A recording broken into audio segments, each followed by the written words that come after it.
吧？轻松帮你解决打鼾困扰。然后，如果你已经买了这个产品的小伙伴们，你就不需要我教你，它有1对1的专业客服去帮你们指导使用，非常划算啊！这一款我强力推荐的可服双水平呼吸。不好意思，我真的被他的眼神给吸引了。来，给大家看看，关键这一款的话非常方便啊。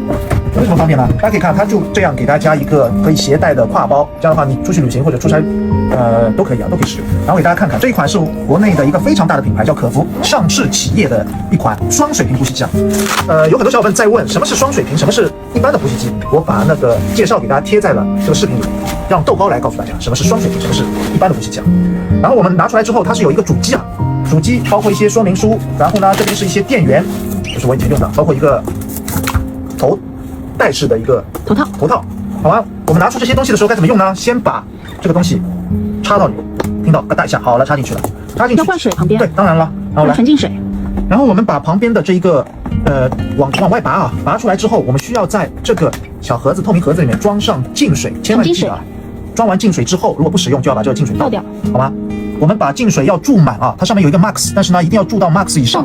对，因为这个呼吸机是长时间使用的，所以我们要注到一个 max 上面，好吧？尽量多注一点，没事的，不要注的太少啊。然后插进去，好嘞，插进去之后，现在我们要接通电源。它很贴心的帮大家把它的电源线那么长啊，为什么呢？是因为它是需要放在床头的，有可能你在翻身啊，翻身什么这个东西，如果说你太远的话，你没有插头的话就非常麻烦，所以它的线会比较长一点。然后插进去，插在我的接线板上。好嘞，现在我们要做的是什么呢？把这个呼吸机套到头上，今天晚上你用啊，我不想再听到你这个事。套进去。原来我也会打。这个东西呢是罩在鼻子上的，然后这旁边有2个扣子，把它扣起来，拉紧扣起来。